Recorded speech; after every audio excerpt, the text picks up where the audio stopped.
Welcome to another edition of Taking Over. I am, of course, OLED Ed Fries, and I'm not joined by my current tag team partner, Asher Bizarro. She's feeling a bit under the weather and is not able to join me tonight.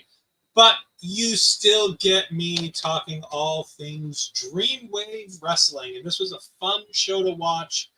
And we picked an interesting one because this was the hands were dealt by Dreamwave, which meant that all of the matches and the stipulations were all drawn out of a deck of cards. And I like the idea of a show like this. It's a cute, corny gimmick. You can build the card backstage so you know what's going on. And then you go ahead and you kind of just do the thing. So I really liked the idea of this. I like that Dreamwave has a really good commentary team who had some moments that made me scratching my head, but I really did enjoy Gabe and Kyle on the commentary for this show. Our ring announcers were fantastic. The gentleman who I don't know his name was really good. Really enjoyed him. However, she stole the show, and I can't remember her name, and she tweeted out our stuff. And I'm feeling so upset. Astrid, help me. I know you're in the chat. What is the lovely name of the person who I'm trying to think of?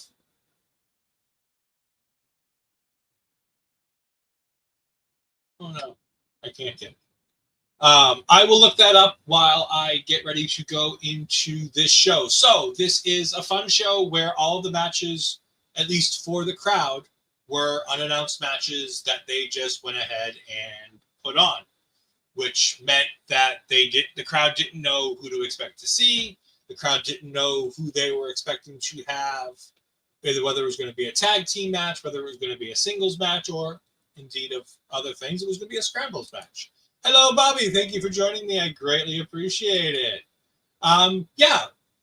So we open up with Gringo Loco taking on Nick fucking Gage. MDK all day himself, Nick Gage. As most of you will have known if you've been here before, I'm not a deathmatch guy. I'm not the guy who wants to see fans bring the weapons. I'm not the guy who wants to see cheese graters and pizza slicers and things like that.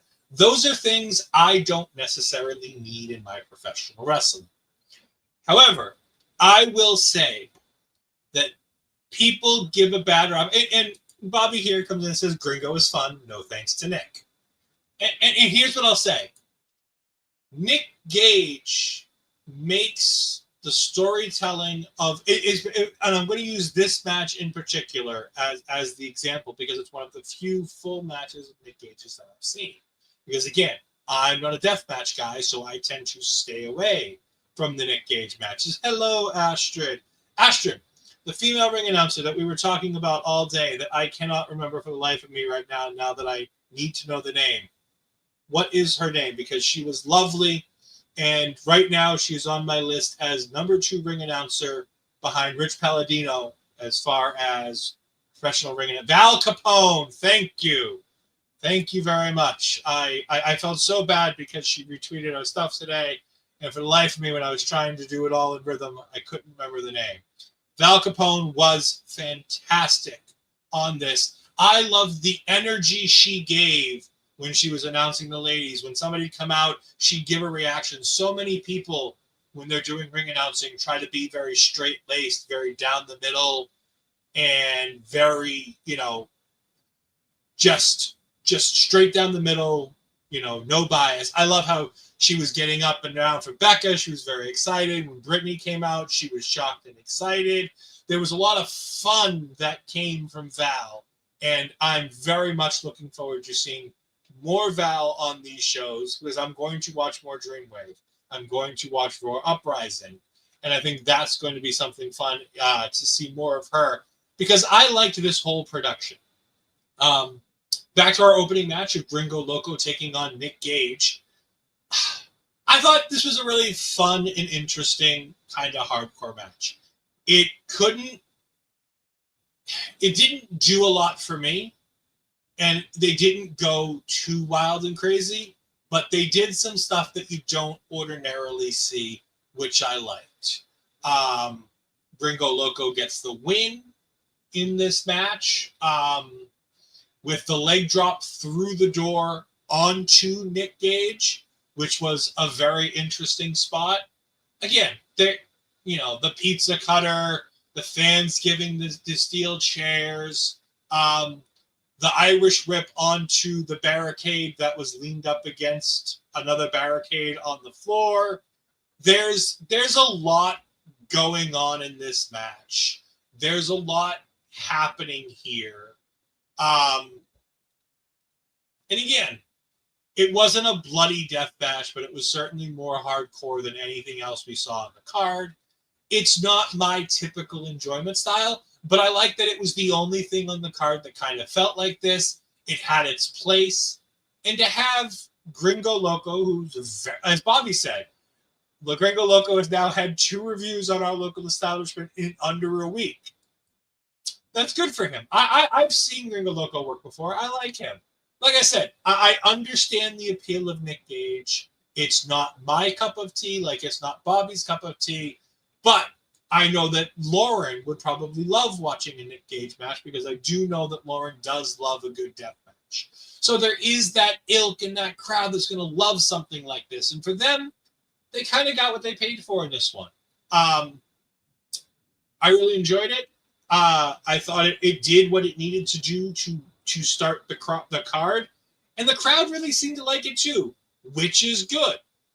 Gringo Loco then talks about how, post-match, he talks about how Nick Gage was one of the few people who helped keep him in the business when he was thinking about giving up and he was thinking about quitting. It was a call from Nick Gage that helped remind him of who he is, what he can do, and all the greatness that he has. And that's why he's still in the business. And I'm like, well, that's a really cool reason to have this match. Love to see that. You love to see the heart of professional wrestling, especially on an independent scene where so many people are so intertwined. It's really great. I really love it. Hulk, that's okay. I thank you for having me on in the background. Go ahead and watch it again later on. Go ahead and leave comments after the fact. Either me, Bobby, Ashton, somebody will always be there to answer your comments if you leave them after the show. So you can always go ahead and do something like that. We love comments, we love viewers, and we appreciate people lurking and just listening to me rattle on about Dreamwave, the hands were dealt. The next match we had was a women's match, and it was a scramble match. The one thing I liked about this is they announced it early on, and it wasn't until during portions of the card that we really started to get this, that some of these matches, if a champion was drawn via the card, their championship was automatically on the line. And I thought that was a really cool and interesting way to get through this gimmick. And this match was for the Uprising Alternative title. Uprising is a partner promotion with Dreamwave, and it is Uprising Women's Athletes. They have 6 shows that I know of on Independent Wrestling TV where you can find this. And again, as always with the new taking over, all of those things will be right up above us on the disclaimer throughout the show. So you can go to dreamwavewrestling.com. You can go to independentwrestling.tv. It is $10.99 a month. It's the best $10.99 a month that I spend all month. I adore using this platform because you get so much wrestling for your $10.99 that there's no way you can't find value in it as long as you watch 1 or 2 shows a month. Ashley says that was interesting that she really liked it with the idea of the champions would automatically be defending their titles if they were chosen. And in this match, we did have the Uprising Alternative Champion Rebecca J. Scott taking on Abadon, taking on my new favorite female independent wrestler, Airica Demia, taking on Failyn Gray, taking on J-Rod, the American Gladiator gimmick that she has going on, because she will be one of the other people with, I believe, Wardlow, going ahead and being on the new American Gladiators that the Miz is hosting. So that's a whole bunch of wrestling people involved in that. Yes, Support indie wrestling, and especially this platform. Like I said, this platform is so great because you can support so many different independent wrestling promotions on it. Yes, STG, American Gladiators was the best show of the 90s. It absolutely was. Hell, I even like the late 2000s version with Muhammad Ali's daughter and Hulk Hogan. Layla Ali and Hulk Hogan doing it. That show will always be great because the whole thing is the Gladiators and the Contenders. It's really hard to screw that gimmick up, so I'm very excited for that one. So yeah, we have a scramble match for the Uprising Alternative Championship here. God, this match was really good. The only thing I'll say about this match that I didn't love was that early on it seemed like there were a couple of spots where people weren't sure where they were going or what they were doing or who was supposed to work with who. And it was kind of just this like slow pace thing. But as they got into a groove, all 5 of these women came out guns a-blazing. It was fantastic. There was a lot of fun in this match. Abadon's cutter to Rebecca is sensational. Seeing Abadon, again, a lot of these people are people that we will have talked about on ROH shows that we do here, on AEW shows that we might recap here. For me, this is one of my first opportunities getting to see them. So seeing Abadon in a place like this was really fun and interesting. It's so interesting to have a character like Abadon who's kind of like this unkillable monster, and then having somebody like J-Rod who's this big, massive person in there. And it's this great little mix of everybody. But again, the anime fan, Airica Demia, just stole my heart. I'm going to watch many more Airica Demia matches. I'm very excited to see what goes on with her because she stole the show from me. I loved a lot of what did with this. Yes, Ed is an anime fan too. I will agree. I'm a bit of a weeb when it comes to anime, as in like I'm a generic like,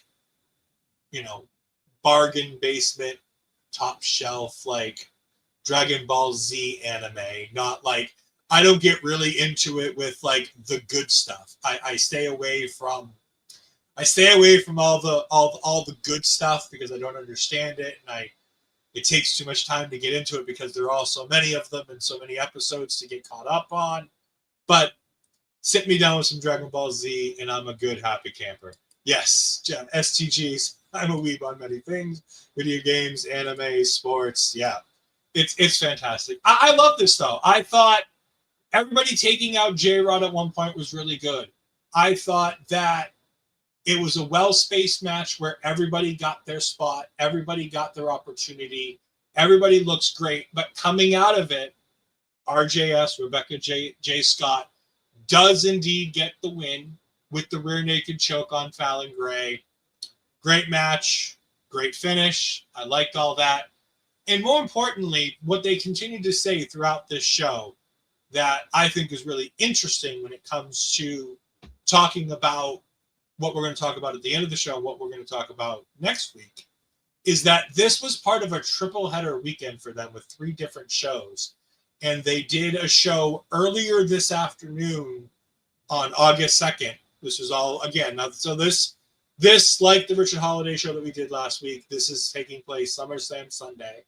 So on SummerSlam Sunday afternoon, they will have done the afternoon show, and then this show would have taken place later on that day. So a lot of these wrestlers worked twice that day. So to be able to put on as good of a match as they did with so many talents working double duty, with so many talents doing so much, I thought that was really great.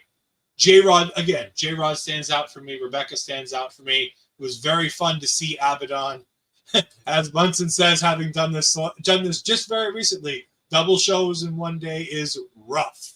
Very rough. Very rough indeed. It is not an easy feat. So those companies that can accomplish it and can accomplish it in a good way are very much at the top of my list when it comes to promotions that I want to continue watching. And I had a ball watching this. The other really fun thing I thought about this match in particular is that I wasn't really familiar with any of the people in this match. I've heard of Abadon, I've heard of Rebecca J. Scott, I've heard of J-Rod going into it, but I hadn't really seen much of them. So for the first time on this show, we're seeing people that I'm not familiar with more often than not, and really getting to dive into new people that I get to be a fan of, and coming out of it again. Like I said, Airica Demia at the very top of my list. Very excited to see what goes on with her. But again, if you've watched the show, go ahead and leave a question in the comments to go ahead and talk about it. We then get Vic Capri taking on Hunter Holdcraft. Whew! This was a fun match. I really enjoyed this. I was very impressed with Vic Capri.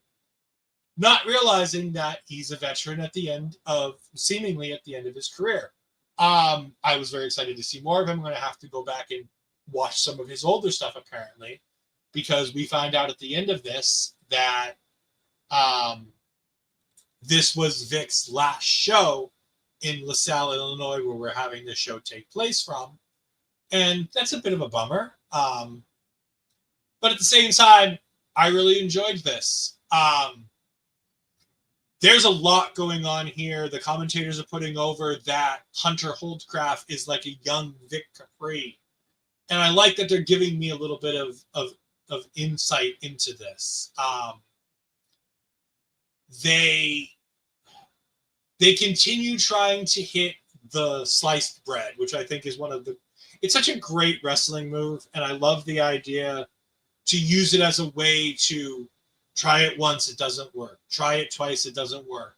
Go ahead and do it a third time. Like, keep going to that well, because that's your big move to set up your finale.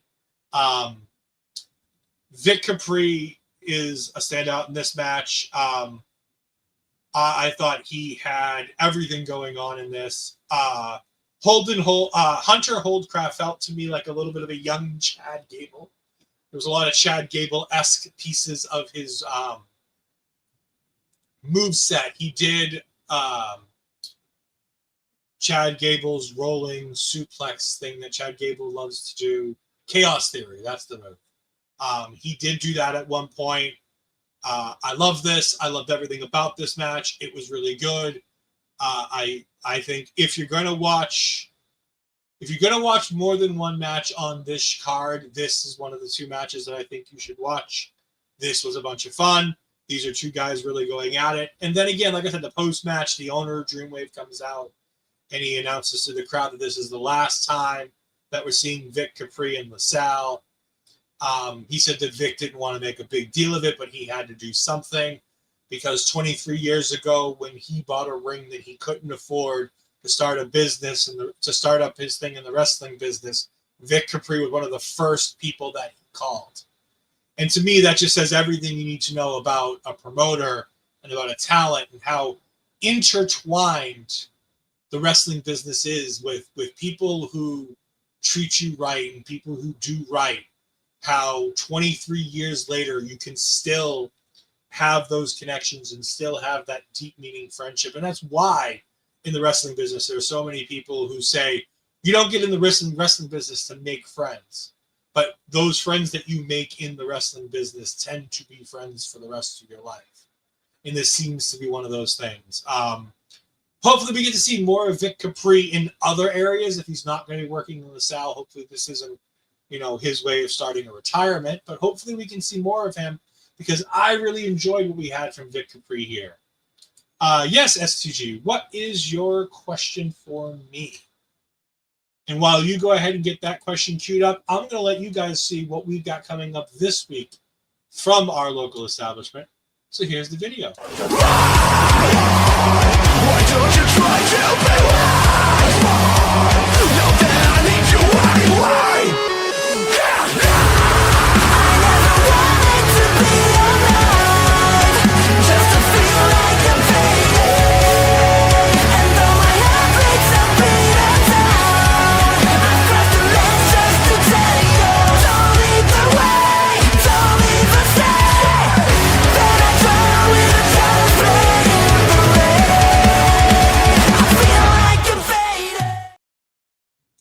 All right, we're back. We got some fun stuff coming up this week. So SCG's question is, when people work the indies, is their goal to make it to the big time for the big payday, or are there people who work strictly the indies? And then, do you know of any wrestlers who are famous for only working the indies? I think everybody's goal is to make it to television wrestling at some point. Like, if you're in the wrestling business, your goal is to be a professional wrestler. And again, I'm the wrong person to ask this. I'm a fan. I'm not involved in the business. I'm not involved in any way, shape, or form behind the scenes. I know a handful of professional wrestlers that I get to ask questions to every now and then. I would imagine that most of them get into the business with the goal of making it to a television wrestling company, whether it be a TNA, a WWE. I mean, we all, as kids watching or as we get into the business, we all kind of want to make money from it. You want to do it. It's not easy to make money on the indies. It's a bit of a grind. It's a bit of a hard life because you got to either be constantly working or you got to be at the top of your game, being able to sell merch, move merch, and get big paydays. So it's kind of hard to do it. So most of them, I would say, get into this with the idea of going big, getting to the WWE, to AEW, to TNA, to places like that. But at the same time, there are plenty of people who have big names that have come from just being strictly indie guys, guys and gals. Like right now, Becca is booked around the country and around the world because of the fact, strictly because she's on the indies. Effie runs his own show every year at WrestleMania because of the fact that he's an indie guy who's been doing this for a while. He's a big name. The Richard Holidays of the world, 10 years, 10 years in, most marketable, and the highest he's been is MLW. And not to say that MLW isn't getting big, but it's not that next level. Everybody has their their level of where they're. Yes, Becca, B3CCA, it's the same thing. Everybody gets to do this for a different reason. But like Bobby says, everybody who does the indies kind of sometimes falls in love with it because there's just something, if you've never been to an indie show, there's something special about an indie show that you can't get anywhere else. I went to a chaotic show 3 weeks ago, beginning of the month, and we covered it when we did the first episode here, Locked and Loaded, early August. I was at Heatwave on Sunday. The vibe at both of those shows are completely different. NXT in Lowell at Heatwave was an enormously hot crowd, and they were at the top of their game, and they were ready. But it was the same 4 or 5 chants.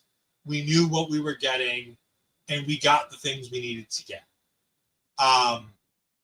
When it came to going to the chaotic show or watching this show, you never quite know what you're going to get from the crowd because there may be liquor involved. You're closer to the action. The talent are more responsive to an indie crowd than the talent are on television to the live crowd in the ring. You're not often going to see wrestlers jawing with the crowd during a WWE or an AEW show. At an indie show, you're going to see that almost every match. They're going to get involved. They're going to try to get in the fans' faces. They're going to try to make the fans hate them or love them. There's so much going on at an indie show. It's just such a different vibe.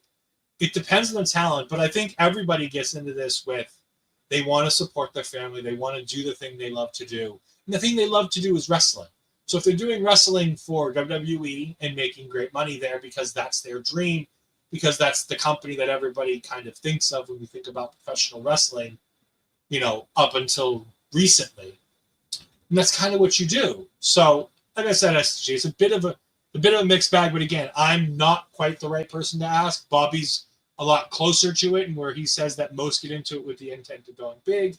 However, some fall in love with the indie scene because there is something to love about the indie scene as long as you can deal with the grind. But hopefully when we get into when we start interviewing more independent talent, because part of what this show is going to be is it's going to develop into us doing interviews with some of the talent that we're watching on these shows, getting to know them, and getting to promote them, their brand, and the companies that they work with. So it's a whole big thing that we're planning on doing. So that will be a question that maybe we ask all of our talents, that we bring in. We're going to have some fun stuff going on. Speaking of fun stuff going on, oh boy, do we have something fun happening here. We get a tag team match for the Dreamwave tag team titles. August Matthews and Davey Bang, Matthews and Bang, taking on CPA and Bobby Orlando. Now, I am familiar with CPA and Bobby Orlando. I adore them. They work the Northeast fairly regularly. They're fantastic. I was really hoping Ashford would be here so that I could get her reaction to CPA, who, for those that don't know who CPA is and who haven't watched the show yet, he is your standard businessman. He comes to the ring in a suit and he basically comes in a suit and tie. He comes in a dress shirt, button-down dress shirt all the way, and a tie. And he wrestles in that with a pair of slacks. He doesn't have on wrestling tights. He doesn't have on, like wrestling gear. Nope. He wrestles in slacks, shirt, tie. He is fantastic. And we had Bobby Orlando with, and I had to explain this one to Mama Fries because she was watching, up until this part, she was watching the show with me. I had to explain Bobby Jr. So again, for those that don't know, Bobby Orlando brings out Bobby Jr. Bobby Jr. is not his son. Bobby Jr. is not a person. Bobby Jr. is a stuffed goat. So, yeah. Bobby Jr. took apparently a bad tumble. He had a bad spot earlier in the day, so they were worried about him coming out here to the ring in this match to support Bobby Orlando. That being said, chaos ensues in the best way possible. CPA is so much fun, and he's fun in the right way. Like, he takes the piss out of wrestling, but he does it in such a fun and interesting way that you can't help but kind of laugh at and love him. Like, he does a 619. He calls it a 1099 because, again, CPA, tax form, 1099, it's hysterical. But when he does it, he walks to the ropes, sits on the ropes, and then spins to kick the person in the face. So it almost never lands because of how long it takes him to set it up, which is just great. He loves to be a table for people so that they can fall over him, which is fantastic. He also wrestles in not one dress shirt, but multiple layers of dress shirts. So in this match, he, paid respect to Hulk Hogan and he grabbed the top of the shirt and he ripped it off to reveal another same exact style dress shirt underneath. And when they grabbed his tie to try to choke him with it, they pulled it, the tie came off. Why? Well, of course, it's a clip-on. Because you can't wrestle a real tie. That'd be dangerous. To which they threw it out of the heels, threw it out, and he pulled a brand new one out of his pocket and put it on. I love some CPA. He's great. However, I want to take some time talking about Bang and Matthews here, because August Matthews and Davey Bang are people that I need to keep an eye on. These guys, whereas, as Ashford says, it feels like CPA works in slow motion, August and Davey here do not. Bang and Matthews do not work in slow motion. They are incredibly innovative. There were things I saw them do that I've never seen done in a professional wrestling ring. These two are ultra talented. I don't know how young or old they are, but I'm going to look and find out more from them because these two guys absolutely mesmerized me with the work they did in the ring. I think they could even have a better match than the match they had on this card with talent who weren't CPA and Bobby Orlando. Because as great as CPA and Bobby Orlando are, and they're fun, they're that. They're exactly that. They're fun. And I think if you were to get these guys with, a JT Dunn or a Danny Miles who are a bit more serious, I think there's some really fun to be had. So I'm excited to see what else these guys do and where else they go. These guys are also apparently the brand new Dreamwave Tag Team Champions. I believe that they won them earlier in the day at that other show that they did. I thought this match was great. There was a double Ian Seguri. Davey Bang does a lethal injection. We do get the counter into the 1099. Bobby Orlando has a fantastic second rope cutter that he does.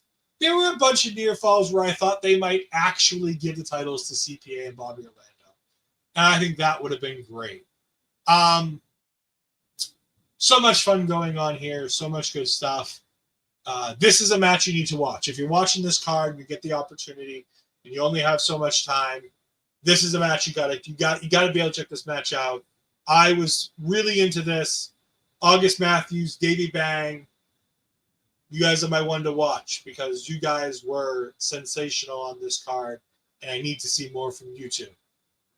That moves us into our second and final Scramble match of the evening.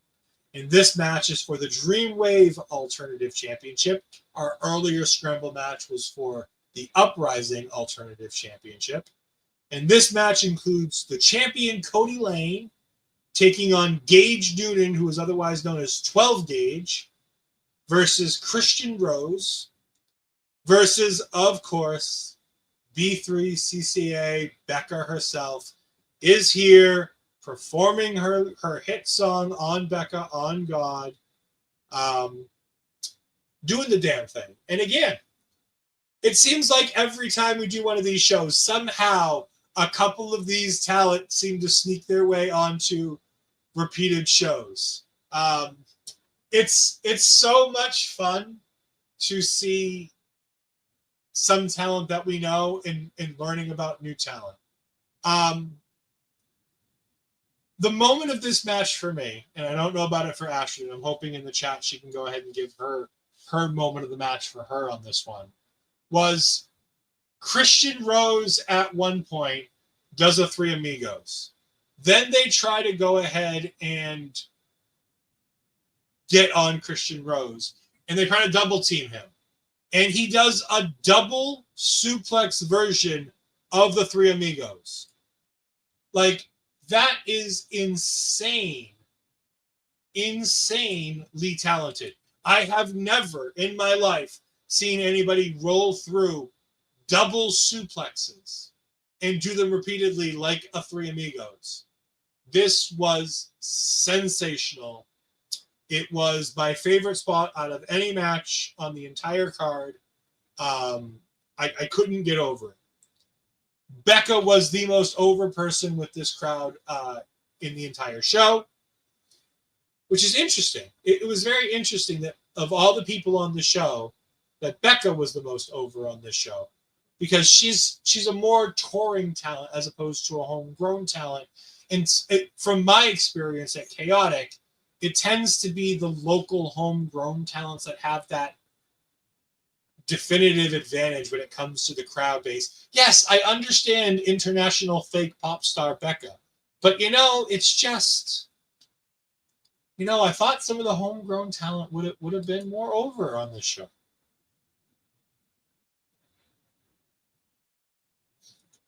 The other thing I want to talk about here, and this is where we're going to start to get into the plus and minuses of the commentary.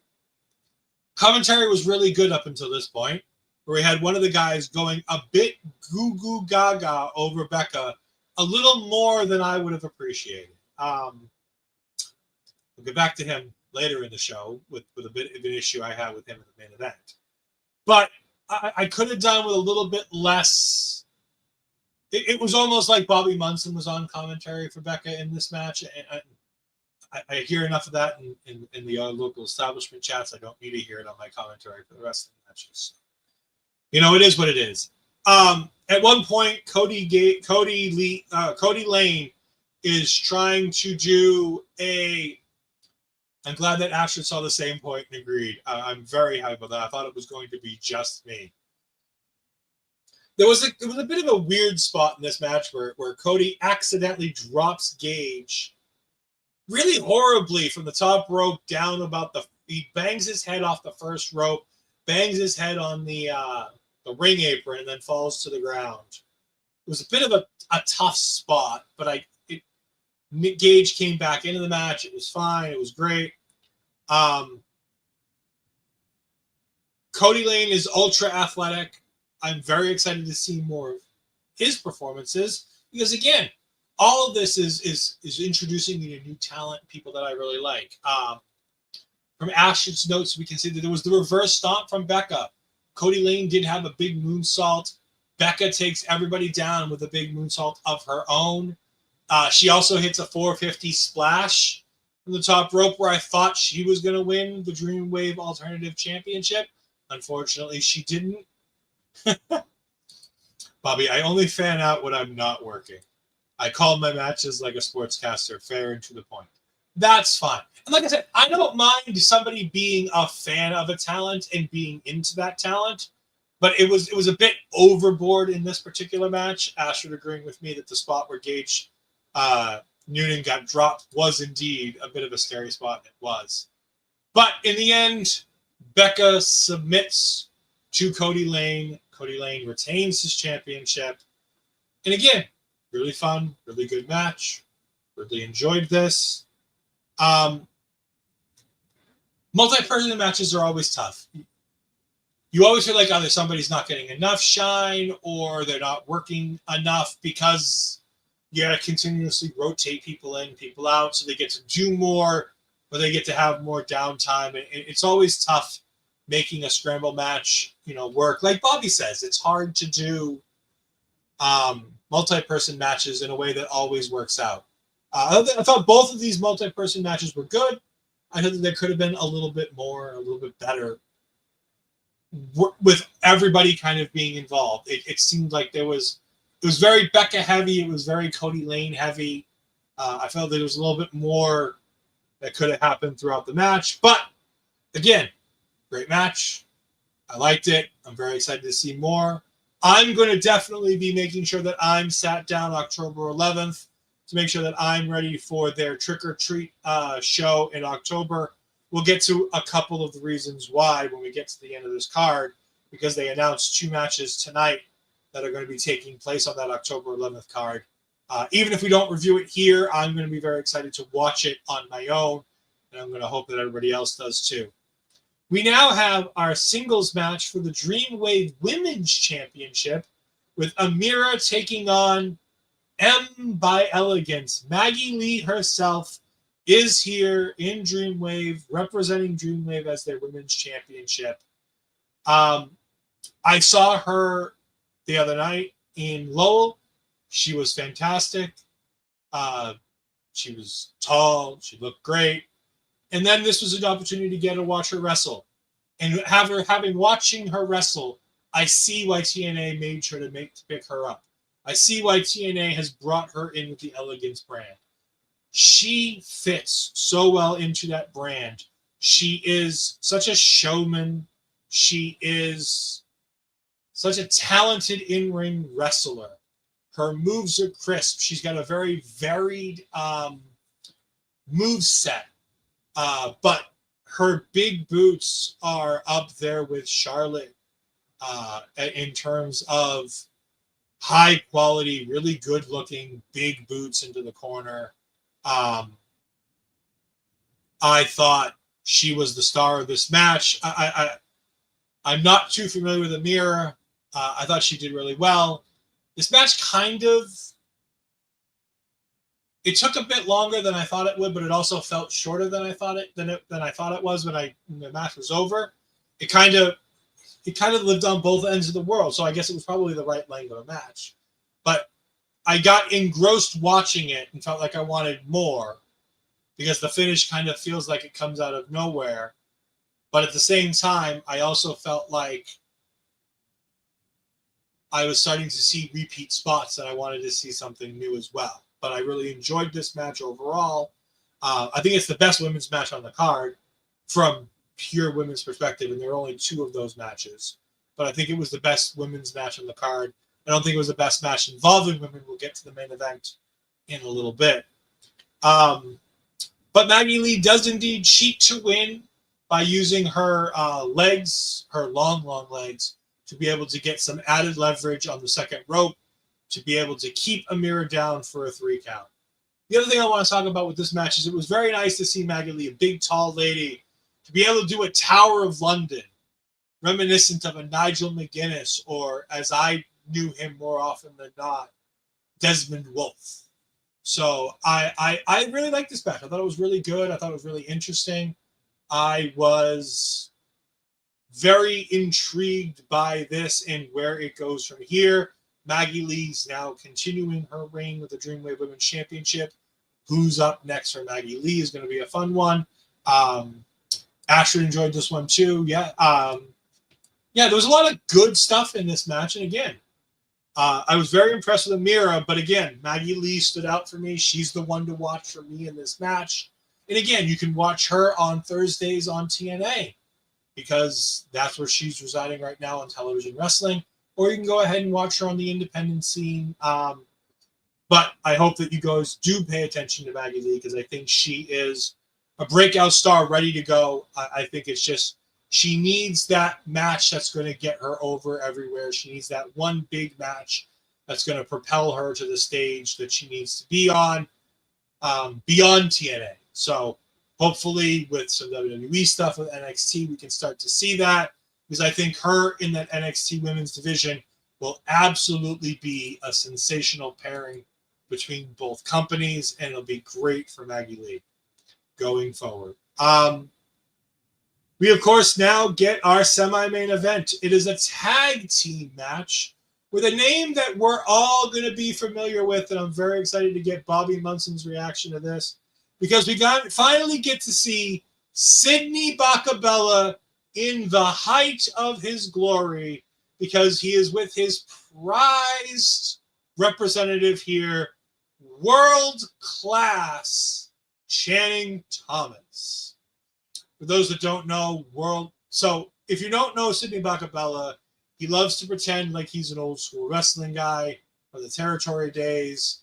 He still talks about wrestling in his promos like it's a territory business, which it's not anymore.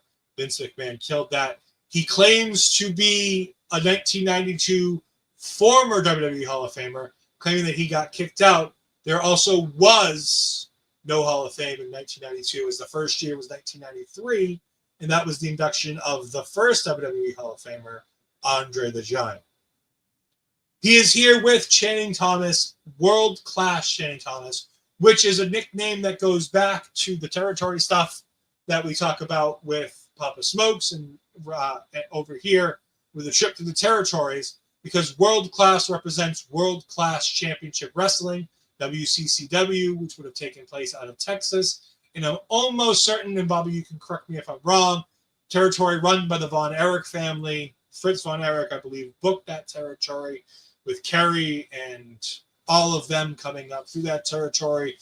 Would have been the place for all of those fantastic matches between the Michael P.S. Hayes, the Fabulous Freebirds taking on the Von Erichs. Yes, it is indeed. We did the first one we did for Trip to the Territories. I knew World Class was the first one you did, and I was almost certain it was the Von Erich family that ran it. He is partnered here with Stephen Wolf, a name I wasn't familiar with, that I am very much so now. Stephen Wolf is my one to watch coming out of this match. For me. For the rest of you, you need to start watching Channing Thomas. Because Channing Thomas, the reason why the Sidney Bacabella character works, the reason why the whole territory thing works, is because of the fact that Channing Thomas represents that territory-style Ric Flairian wrestler. He comes out with the flashy robe. He kind of looks, he's got that sleazy kind of look like a Rick Rude. Like he's an amalgamation of some of the good and great old school, late early WCW guys, and with the territory days. He's kind of a great mix of all of that. I adore me some Channing Thomas. Fantastic heel, especially by being backed by Sydney Bacabella. And here in Dreamwave, he has the gift of the gold. He has their golden briefcase to get an opportunity to cash in on the world champion whenever he may choose. So it's always great to see that. I think this match was pure sports entertainment, but we do get their opponents, one of which being Harlenbower, which wrestled earlier in the day, and he had a fantastic story. But we get to play one of my favorite clips here because we have. You're watching OLE, and this is a Dijak hijack. Indeed, it was a Dijak hijack, as Dijak is Harlenbower's tag team partner in this match, which made me a very happy man when I heard that music hit. The one thing I want from the Dreamwave crowd is I want more when the music pops. The one thing I needed from this crowd was when the music pops, I need that pop from the crowd. When you watch WWE's show, the first 2 or 3 seconds of a music, boom, so it pops. You know it, you hear it, and the crowd goes off. Here in Dreamwave, it took 5, 6, sometimes 10 seconds, or the person coming out the curtain to go ahead and get that pop. I wish there would have been a little bit more, because as soon as I heard Channing Thomas music hit, I knew who was coming out. As soon as I heard Dijak's music hit, I knew who was coming out. And it got me excited, and I was popping. Yes, any excuse I have to play the Dijak hijack clip, I will, because I love Donovan Dijak. I've loved Donovan Dijak through ROH, through NXT, through WWE. Everywhere Dijak goes, I love him. Now tag teaming with Tom Pescott in MLW as the MLW Tag Team Champions. I mean, what's not to love about Dijak? I can talk about this match forever. I really could. I think Stephen Wolf was sensational, and I need to see more of him. He plays right into the Channing Thomas cowardly heel character very, very well.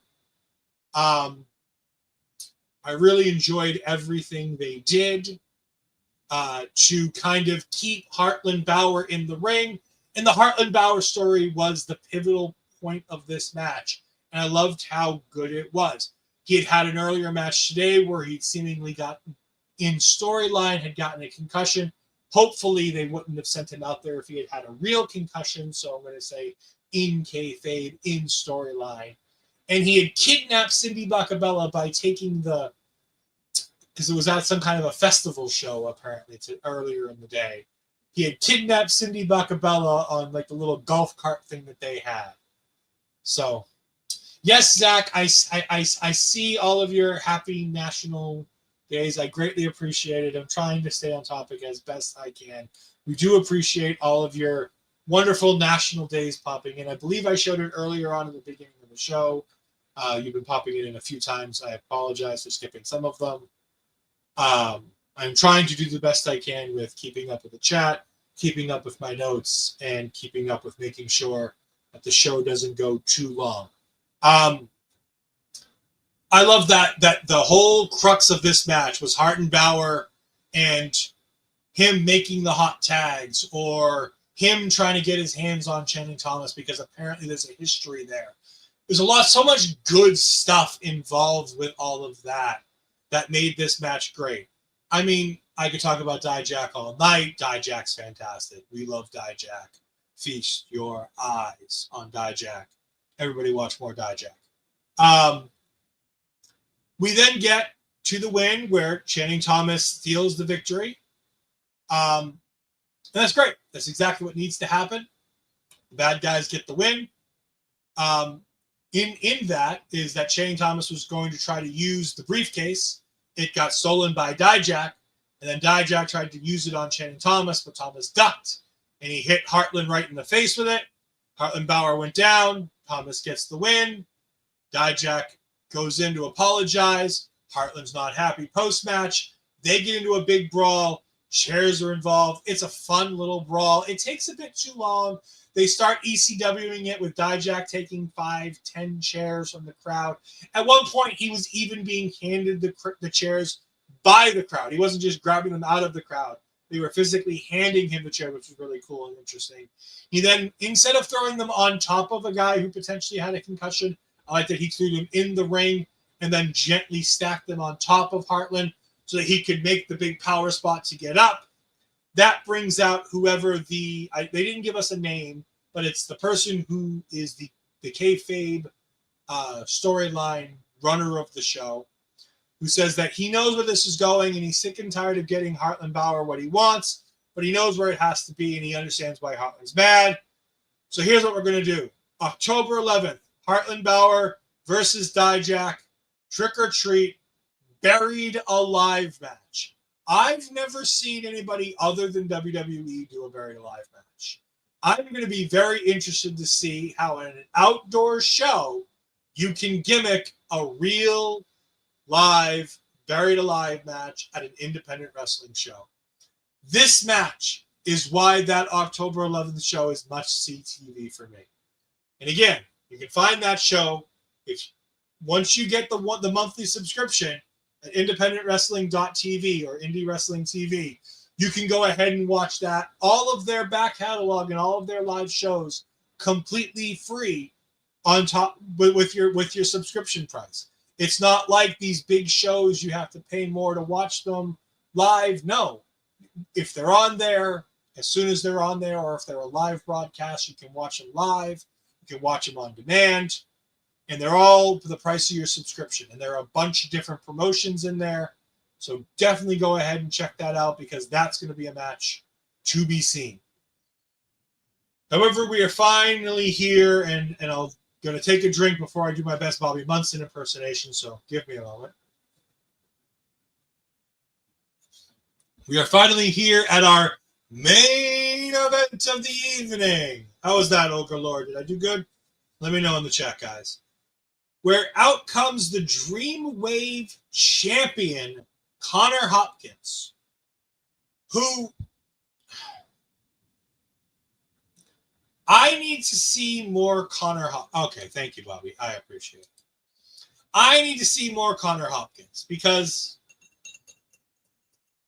I feel like commentary made me hate him a lot more than I'm supposed to. I also feel like Connor Hopkins is a creative character from WWE 2K a bit, in the way that where I said that I saw a bunch of different things in one of the earlier wrestlers, in Connor Hopkins, I felt like all I saw were other talent. I feel like the Kizio tape, the way he was wearing it, made me feel like I was watching Hot Sauce Tracy Williams. I feel like the look of him reminds me of a not quite as pretty Matt Taven. I feel like his gimmick of Ring of Connor and of, I'm better than you and I don't want to be you is kind of MJF-ish, like a goth version of MJF. Like, he's just an amalgamation of a bunch of different wrestlers kind of all put together. And it's not necessarily a bad thing. I think having those influences is important and looking like other people and feeling like other people are good. But I don't feel like I got the full breadth of what Connor Hopkins is able to be in this particular match. So I do need to continue to watch more Connor Hopkins to see what's going on here, because everything I saw of him in the ring was really good. I really enjoyed what I saw. And again, those three names, Tracy Hot Sauce Williams, Matt Taven, and MJF, those are not bad people to be compared to. If you're going to build yourself off of independent wrestlers or wrestlers who are, not on TV as much as, the mainstream ones, those are some guys to build off of. MJF is one of the hottest wrestlers in the world right now. Matt Taven is one of my favorite professional wrestlers of all time. End of story. And I think Tracy Hot Sauce Williams is one of the most talented professional wrestlers that I've ever seen work live. I think Tracy Williams is vastly underrated by a large majority of people. And if you don't know who he is, you really should look up some of his work. I don't know how much he works now, but I know that pre-pandemic, he was doing a lot of good work, and I really enjoyed his late run in ROH.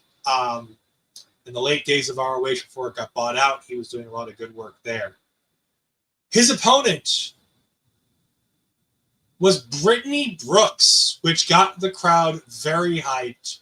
People were excited about this. This is the first time in Dreamwave history that a woman has challenged for the Dreamwave Championship.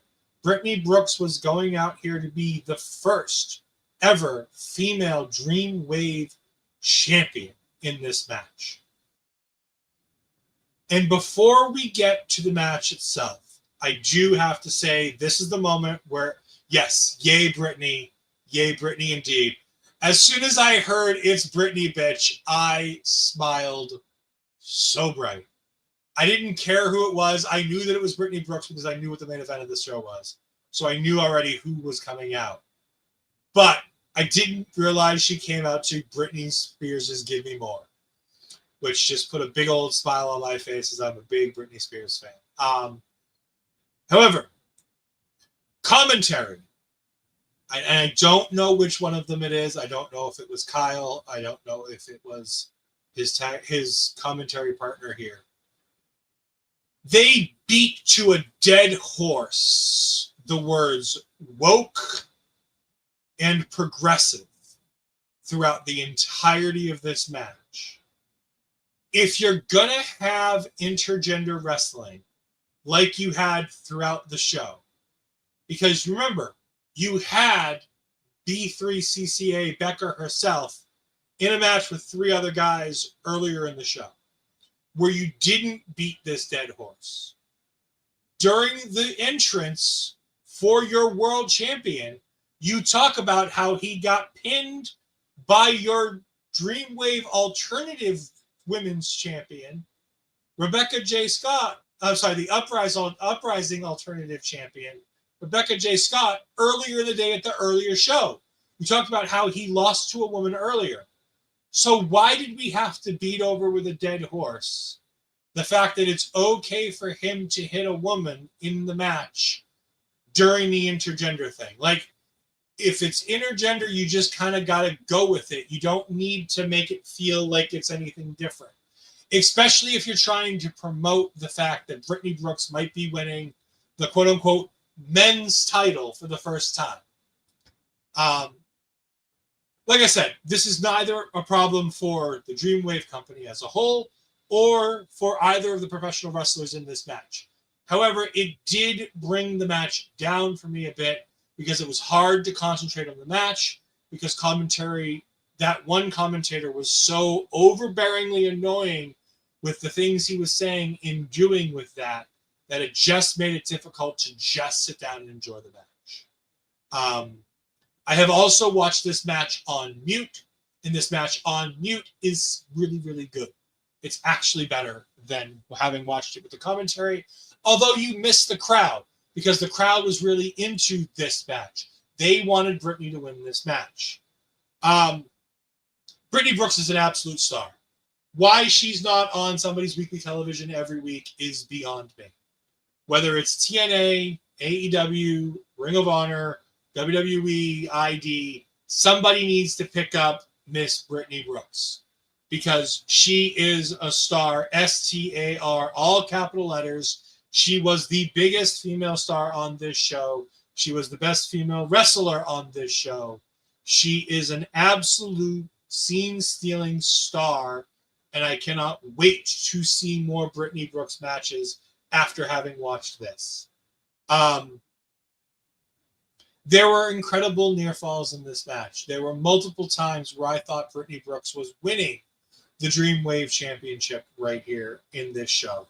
However, at the end of the match, there was a near fall where Connor Hoskins' manager, a real dinky-looking guy, like he's a bit frail, he's a bit thin, he's got a weird haircut.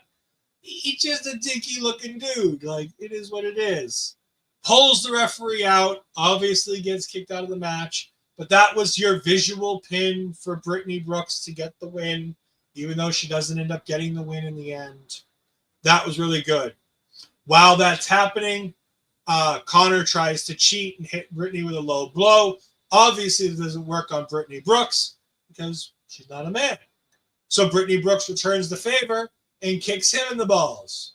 She goes ahead, tries to pin him, doesn't quite work, and then Hopkins hits one of the coolest double underhook driver. Now, this move is absolutely sensational. Absolutely sensational.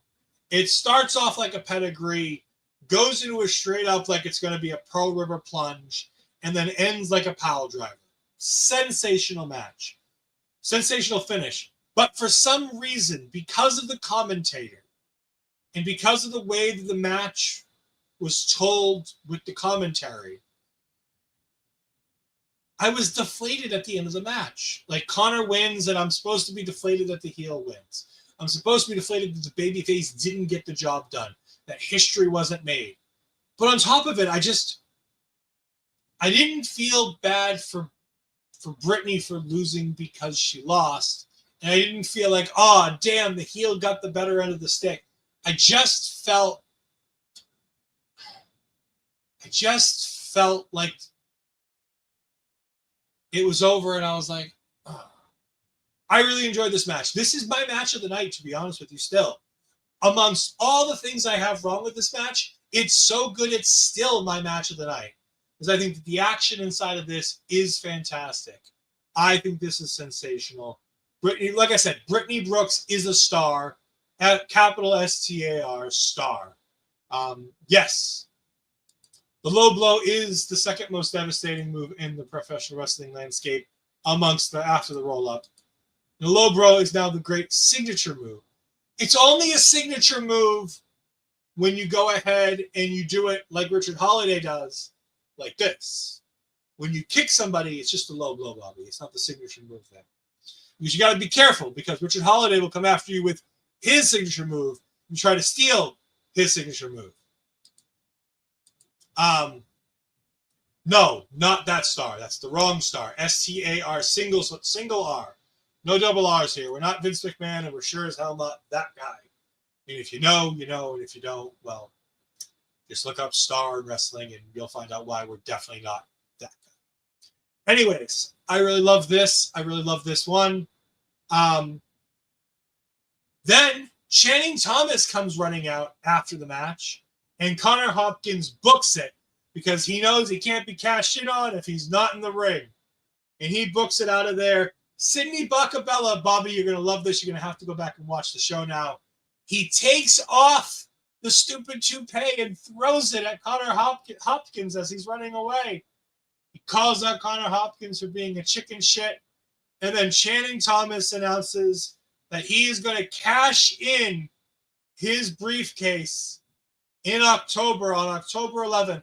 He's giving 2 months' notice to Connor Hopkins to get ready, because he's coming for that Dreamwave Championship. And seemingly in the main event of that next show, we're going to have Channing Thomas with Sydney Bacabella taking on Connor Hopkins. That's going to be a fun match. I really enjoy this. Plus, you have the Buried Alive match. Dreamwave was a big hit for me. Astrid, in the chat, tell me what you think. Are we going to be watching more Dreamwave here on our local establishment on Taking Over? Am I such a boomer that I now hate cash-ins? No, I think cash-ins are great. I love cash-ins. No, cash-ins don't suck.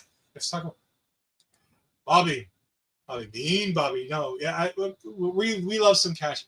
Yes, we're talking more Dreamwave. Fantastic. Very excited.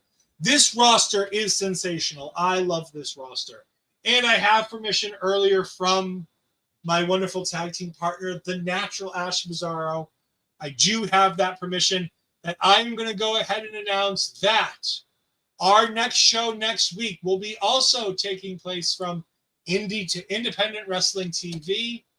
And we are going to be watching, I'm pulling up the show right now for you all. Give me 1 second.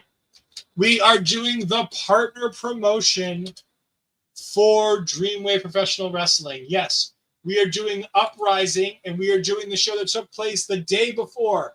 I had said earlier this was part of a triple threat weekend of shows for them. On August 1st, Uprising Women's Athletes 6 had taken place. And I'm now going to share my screen to show you all the matches that we're going to be talking about next week. So, from LaSalle, Illinois, the Uprising Alternative Championship match, Rebecca J. Scott taking on Lanie Luck. Now, the 2 championship matches on this card have sadly been spoiled for you because this match took place the day before the show we just talked about. So we know the winner of the Rebecca J. Scott Lanie Luck match, and we also know the winner of the Maggie Lee Jada Stone match. But those are going to be fantastic matches that I can't wait to watch anyways.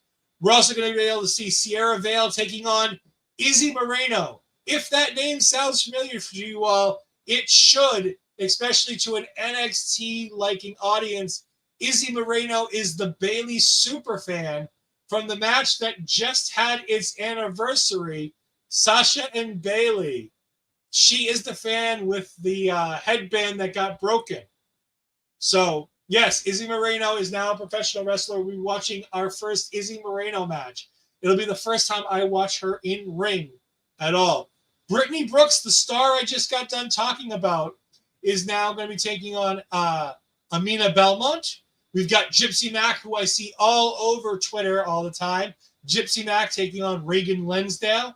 J-Rod will be back. I'm very excited to see another J-Rod match, taking on another person I see all over Twitter a lot of the time, Shazza McKenzie. Very excited for that one. Bobby, you're going to be excited here. B3CCA is back. She'll be back for her 3rd taking over in 4 episodes now that we've gone to the Indies. B3CCA might be taking over at this point because she's on this card too, taking on the Megasis Megan Bain. And of course, the other match on this card is going to be Abadon and Blair Onyx taking on Blair and Sage Hale, the Hale sisters. This is going to be a fantastic card. We are very excited. And again, if you want to watch this, IWTV, again, not a sponsored segment, but we're going to go ahead and go through this again. When you go to the website, you come up to this wonderful place right here where it tells you all the shows they got coming up this week. And you can go ahead and click on it, and it'll give you a rundown of some of these matches, including big shows like Beyond Wrestling's America Rana, or Wrestling Open, or this New Texas Pride and Joy show that's going to be taking place. These are live shows that will be streaming live. If you want to watch something that's a little bit older, you can go ahead and go right up here to either the VOD or the Promotions tab. If you go to the VOD tab, you're going to go ahead and get all kinds of different things. Shows that were just added. Some of their featured big name shows, including right here, Wrestling Open from Rhode Island from this week, where Smart Mark Sterling, if you're an AEW person, you know who this guy is. Smart Mark Sterling got in the ring to take on Bobby Orlando, who we talked about today. But again, you've got a whole bunch of different featured shows that you have here from all different kinds of promotions from all over the country and even Canadian shows. We got C4's Fight Back over here. If you want to go to the Promotions tab, you can go up here to the Promotions tab, and you can see one of the 300 different promotions that they have. All kinds of different promotions in here that are on their front page. But of course, you can go in and break it down into different things with, numbered promotions or lettered promotions. Like a place we know of, Love Pro Wrestling is in here. Lucha Libre and Laughs, Live Pro Wrestling, Let's Wrestle, all kinds, Legendary Lucha Libre, all kinds of different wrestling places are in here. And again, some of these places are great and some of them I've never heard of before. I've not watched all of them, but I've watched some of them. So there's all kinds of stuff in here. So if you're into independent wrestling, you can get it live. You can get it. And like I said, these are all the upcoming live shows that you can add to a calendar so that it will alert you when they happen. So definitely, if you have the money and you're enjoying our independent wrestling shows, gotta go back to this one. If you're enjoying our independent wrestling stuff, that is where you got to go. independentwrestling.tv. That's where we're going to be getting some of our shows. And the next 2 shows, I can tell you right now, the next 2 shows will be taking place off of that platform because our next show is also one of the promotions on there. We'll let you guys know about that one next week. Of course, for Ash Mazzaro, you can find her at these locations: Twitter and Blue Sky at Ash Mazzaro, Threads and Instagram at Ash Mazzaro 20, twitch.tv/Ash Mazzaro, and youtube.com/Ash Mazzaro. If you're watching the show, you're probably watching it on our YouTube channel. Go ahead and leave a like, leave a subscribe to her channel so you can catch all the great content that Ash Mazzaro does here at All Local Establishment and on her own. When she does things like Ash at Ask or Ladies Wrestling Showcase or any of the other wonderful things that she can do and does do. She's a very busy lady. She's trying to do as much content as she can. You can go ahead and check out her and Ella reviewing Heat Wave. That was from Sunday night. You can go ahead and check out that show right here on Our Local Establishment or on her channel.